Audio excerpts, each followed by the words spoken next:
Knowledge is not power. We are often told that knowledge is power. Not really.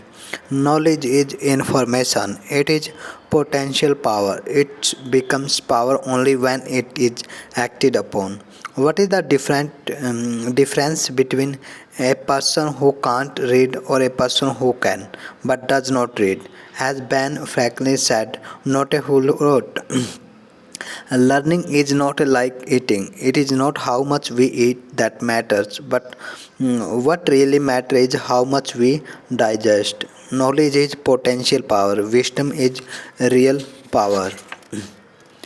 Education takes many forms. It's not just grades or a degree, it is cultivating our strength, learning self discipline, listening, eagerness to learn, develop characteristic leading to success. Our mind are like muscles that can stretch or shrink. It all depend on how much or how little we exercise them. If you think education is expensive, try ignorance.